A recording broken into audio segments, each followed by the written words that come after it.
क्या आज निर्णायक फैसला आया, क्या किस पक्ष को सुना गया? कोई फैसला आज निर्णय अदालत माननीय न्यायालय ने नहीं लिया। दोनों पक्ष माननीय डीजीसी महोदय सारे पक्षों को जो है उन्होंने सुना और सुनवाई अपूर्ण रही। पूरी सुनवाई पूर्ण नहीं हो पाई, जिसकी वजह से माननीय न्यायालय ने कल के लिए समय फिर पुनः सुनवाई के लिए कल के लिए समय स्थगित किया है और निर्णय लिया है कि कल पूरी सुनवाई करने के बाद फिर हम इस पर निर्णय लेंगे। गुरुजी अपना पूरा परिचय दें। सुभाष नंदन चतुर्वेदी, वादी अधिवक्ता।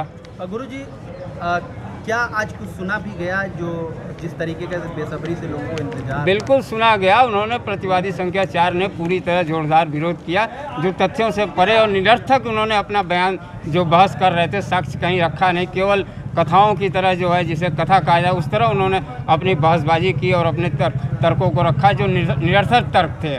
हम लोगों ने भी अपने पक्ष को रखा। उनका कहना था कि नहीं पूर्ण आदेश नहीं है। हमने कहा कि भाई सारे आप ये सारी कार्रवाई जो है 26/4 के पहले की ये सारे बहस थे, जो अब आदेश हो गया है, कमीशन की प्रक्रिया चल रही है, ये सारे आपके जो तर्क हैं, जो आपके अपोजिशन जो आपने विरोध कर रहे हैं, ये सारी 26/4 के निर्णय के पहले कमीशन के आपको लेना चाहिए था। ये बहस इसलिए निर्णय जब हो गया कि कमीशन करना है तो इन सब बातों का कोई मतलब नहीं रह गया है। कमिश्नर को हटाने की लगातार बात चल रही है, क्या उस पर क्या बात नहीं चल रही है? वो विरोध कर रहे हैं, नहीं चाहते हैं कि सही कमिश्नर, निष्पक्ष कमीशन जो है, कमिश्नर जो रहे वो चाहते हैं कोई विवाद ऐसा व्यक्ति आ जाए जो हमारे पक्ष का मंदिर को लिख दे कि ये मस्जिद है, मंदिर के दीवालों को लिख दे कि नहीं ये ठीक है, ये तो मस्जिद की दीवार है। वो ऐसा ही कोई चाह रहे हैं, इस तरह का कमिश्नर चाह रहे हैं। क्या मुस्लिम पक्ष द्वारा कुछ अभिलेख दिए गए हैं? कुछ कोई अभिलेख नहीं, केवल मौखिक जो अभिलेख दिए उन्होंने भाई जो आवेदन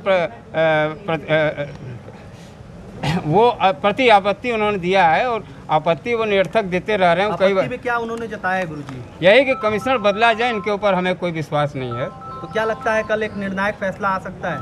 बिल्कुल आ सकता है। कल माननीय न्यायालय निर्णय ले लेंगे, उसके बाद जो भी अग्रिम कार्रवाई। पुनः एक बार जांच टीम जानी चाहिए वहां न्यायालय से? बिल्कुल जाएगी और पूरी सर्वे होगी, वीडियो रिकॉर्डिंग होगी, सारी चीज़ें होंगी और जो कार्रवाई पूरी होगी। बदलने के बावजूद अरे चुप रहो यार, आपस में लड़ेंगे, आपस में देखिए बाहर नीचे रखिए। मैं सुधीर त्रिपाठी एडवोकेट, वादी अधिवक्ता, आज अदालत की कार्रवाई में जो अंजुमन इंतजामिया की तरफ से आरोप लगाते हुए कहा गया था कि वकील कमिश्नर निष्पक्ष कमीशन कार्रवाई नहीं कर रहे हैं, उनको बदल दिया जाए। और उन्होंने इसी प्रार्थना पत्र के अपने प्रेयर में प्रार्थना में कहा था कि माननीय न्यायालय स्वयं अथवा किसी अन्य कमिश्नर को मौके पर भेज कर कमीशन कार्रवाई करावे। इस पर हमारी आपत्ति कल थी, उन्होंने प्रति आपत्ति दिया। मेरी एक प्रार्थना पत्र थी कि दौरान कमीशन जो ब्रैकेटिंग के अंदर नहीं जाने दिया गया, शाखाने कमीशन नहीं करने दिया गया, ताले बंद थे और दौरान कमीशन जो मस्जिद में कुछ लोग इकट्ठा थे उनको इकट्ठा नहीं होना चाहिए था। उत्तर प्रदेश सरकार इसको सुनिश्चित करके हमको कमीशन कार्रवाई में सहयोग करे। इस पर उत्तर प्रदेश सरकार द्वारा एक आपत्ति कही आ गई है, लेकिन आपत्ति में उन्होंने ये लिखा है कि माननीय न्यायालय स्वतः इसका निर्धारित करे और स्पष्ट आदेश करे। मैं अनुपालन कराने में सक्षम हूँ।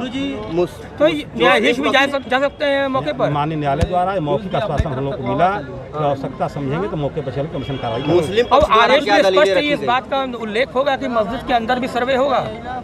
अभी आदेश जब तक माननीय न्यायालय का हम लोग पढ़ने लेते हैं वो आदेश नहीं माना जाता है। मुस्लिम पक्ष की तरफ से क्या दलीलें पेश की गई? बहुत सारी लंबी दलीलें थी। उन्होंने ब्रैकेटिंग के अंदर न जाने के लिए कही और अपने दलीलों में उन्होंने अपने उसको मस्जिद कहा।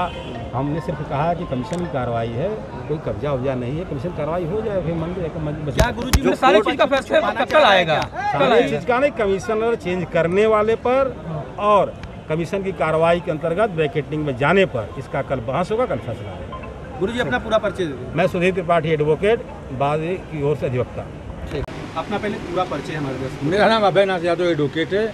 मैं अंजुमन इंतजामिया मसाजिद कमेटी का अधिवक्ता हूँ। गुरुजी आज किस तरीके की आपकी तरफ से दलील दी गई कोर्ट में, और हिंदू पक्ष क्या कह रहा था, क्या आरोप लगा रहा था? देखिए वैसे इसमें हिंदू पक्ष और मुस्लिम पक्ष की कोई बात ही नहीं है।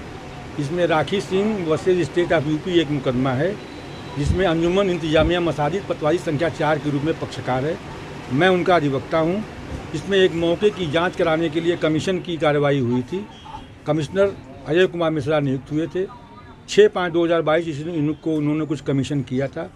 उस कमीशन के दौरान हम लोग भी उपस्थित थे, लेकिन दौरान कमीशन वकील कमिश्नर महोदय ने जो कार्रवाइयाँ किया वह एक निष्पक्ष नहीं थी, क्योंकि वकील कमिश्नर कोर्ट का ऑफिसर होता है, वह एक निष्पक्ष होता है, वह कोर्ट का प्रतिनिधि होता है, वह किसी पक्ष के रूप में वहाँ पे काम नहीं करता है। लेकिन उनकी कार्रवाइयाँ पक्षकार के रूप में एक पक्षकार के रूप में लग रही थी, जिसके खिलाफ मैंने उन पर उनकी निष्पक्षता पर प्रश्न लगाते हुए मैंने एक आवेदन दिया था। उस आवेदन के खिलाफ कल वादी पक्ष की तरफ से आपत्ति दाखिल की गई थी। हालांकि वकील कमिश्नर महोदय को भी अपना पक्ष रखने के लिए माननीय न्यायालय ने आदेश दिया था, लेकिन वकील कमिश्नर महोदय ने अपनी तरफ से कोई अपना स्पष्टीकरण लिखित रूप से माननीय न्यायालय के समक्ष प्रस्तुत नहीं किया था। और कल जो वादी पक्ष ने अपनी आपत्ति दिया था उसका हमने आज रिजॉइंडर दाखिल किया है और लगभग 2 घंटे तक वकील कमिश्नर के बदलने या न बदलने के बिंदु पर आज सुनवाई हुई है, जो लगभग 2 बजे प्रारंभ होकर के 4 बजे खत्म हुई है। गुरुजी, आप एक लंबी डेट चाहते थे, बहुत सी चीज़ें लेकर कोर्ट में हाजिर होना, फिर क्या वजह आन पड़ी कि आपकी अर्जी नहीं सुनी गई? लंबी डेट हमने मांगा नहीं था, हमने 1 हफ्ते का समय मांगा था। समय देना कोर्ट के अपना क्षेत्राधिकार है। अगर कोर्ट ने हमको कल तक का समय दिया है तो ये मेरे लिए पर्याप्त समय है, उस पर कोई अदरवाइज कोई बात करने की कोई वजह नहीं है। क्या लगता है गुरुजी, जो आपने एक आरोप लगाया है कमिश्नर पे कि उन्होंने दीवार को खुरचा, जहां की उनका आरोप कहना है कि दीवार को सिर्फ साफ किया गया, तो दीवार को साफ करने या दीवार को खुरचने का कोई आदेश ही नहीं था। यह एक ऑर्डिनरी कमीशन है।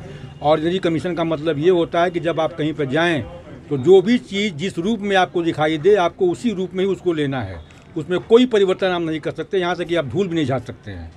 तो मैं अंदर जाने की अनुमति उन्हें थी या नहीं कोर्ट द्वारा? ज्ञानवापी मंदिर के मस्जिद के अंदर उनको घुसने का कोई अधिकार नहीं है, न ही ऐसी कोई याचना की गई है, क्योंकि उनके खुद दावे के अनुसार ज्ञानवापी मस्जिद के बाहरी तरफ ही उनके द्वारा कहे गए गणेश जी, नंदी जी और माँ सिंगार गौरी का स्थान बताया जा रहा है।